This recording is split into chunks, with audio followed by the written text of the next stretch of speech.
আসসালামু আলাইকুম ওয়া রাহমাতুল্লাহি ওয়া বারাকাতুহু। সম্মানিত দর্শক, এই মুহূর্তে বাংলাদেশীদের কাছে সবচাইতে বেশি যে দেশের ভিসাটা প্রায়োরিটি পাচ্ছে সেটা হচ্ছে ইন্ডিয়ান ভিসা। বাট ইন্ডিয়ান ভিসার যদি আমরা সর্বশেষ আপডেটগুলো নিয়ে আলোচনা করি তাহলে দেখব যে লাস্ট ২ সপ্তাহে ভারত একেবারেই টোটাল বোধহয় ১০০টা স্লট দিয়েছে কিনা সন্দেহ। এখন টোটাল তো আর গোনা যায় না।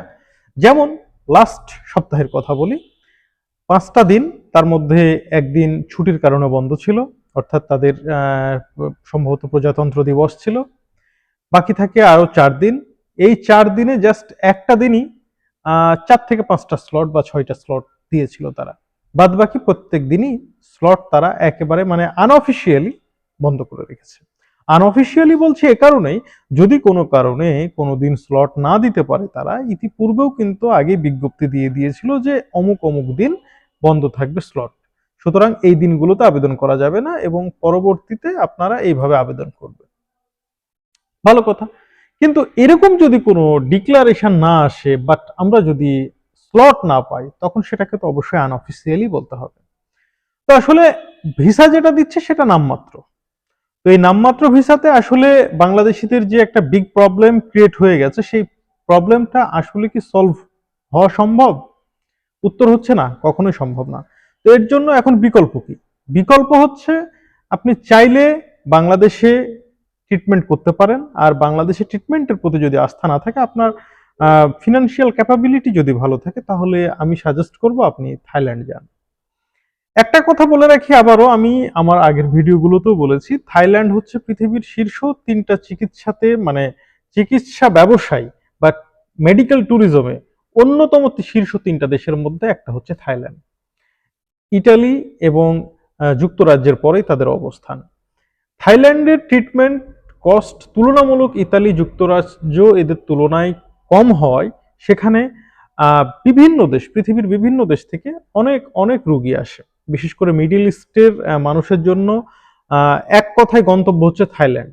যদিও বা বাংলাদেশিদের গন্তব্য হচ্ছে ইন্ডিয়া, ঠিক সেম এইভাবেই কিন্তু মিডল ইস্টের মানুষরা কিন্তু আসে থাইল্যান্ডে মূলত ট্রিটমেন্ট করাতে। যদিও বা মিডল ইস্টের অনেক মানুষ ইন্ডিয়াতেও আসে, তবে তার পরিমাণ অনেক অনেক অনেক কম। তো এই থাইল্যান্ডের ভিসা নিয়েও কিন্তু বেশ কিছু ধোঁয়াশা আছে যে থাইল্যান্ডও আমাদেরকে স্লট দিচ্ছে না। আসলে স্লট দিচ্ছে না বিষয়টা এমন নয়। থাইল্যান্ড সম্প্রতি যে আমাদেরকে ই ভিসা দিচ্ছে, সেই ই ভিসা সিস্টেমে এসে একটা প্রবলেম হয়ে গেছে যে এর ধারণ ক্ষমতা হচ্ছে প্রতিদিন 400 স্লট, বাট এখন আবেদন হচ্ছে প্রায় ৩-৪ হাজার করে প্রতিদিন। তো যার কারণে স্লটের পরিমাণটা সেভাবে পাওয়া যাচ্ছে না। তবে ইন্ডিয়ান ভিসার মতো এত দীর্ঘ সময় অপেক্ষা করতে হচ্ছে না, মাসের পর মাস অপেক্ষা করে স্লট নিতে হচ্ছে না, এমন কোনো ঝামেলা নেই। তো আপনারা যদি চান তাহলে খুব ইজি ভাবে, হয়তো বা ১ মাস সময় লাগবে বা আরো বেশিও লাগতে পারে, আপনি থাইল্যান্ডের ভিসা পেয়ে যাবেন। তবে ইন্ডিয়ান ভিসার ক্ষেত্রে বলি, ইতিপূর্বে যেভাবে আপনি দেখা যাচ্ছে অনেক কষ্টে আপনি একটা স্লট ম্যানেজ করেছেন, যেই দিন ম্যানেজ করেছেন পরের দিন অর্থাৎ পরের কর্মদিবসে গিয়ে আপনি সে আপনার ফাইলটা সাবমিট করতে পেরেছেন। বাট এই মুহূর্তে সেটাও সম্ভব হচ্ছে না। এই মুহূর্তে ৩ থেকে ৪ দিন পিছিয়ে যাচ্ছে এবং কোন দিনের স্লটের যে ফাইল জমা দানের ডেট কবে হবে সেটাও ক্লিয়ার বলা যাচ্ছে না। সবকিছু ওকে হয়ে যাচ্ছে, পেমেন্ট দেখা যাচ্ছে নিয়েও নিয়েছে, অনেক সময় ডেট দিচ্ছে না, কিছুক্ষণ বাদে কি হচ্ছে, পেমেন্ট ফেরত আসছে।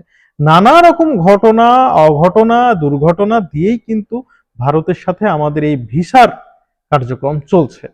তো আমি বলবো যে আপনারা দয়া করে ভারতের ভিসার মুখাপেক্ষী না হয়ে বিকল্প যদি কোনো ব্যবস্থা থাকে সেটা করাটা সবচাইতে উত্তম হবে। সকলকে ধন্যবাদ। আসসালামু আলাইকুম ওয়া রাহমাতুল্লাহি ওয়া বারাকাতুহু।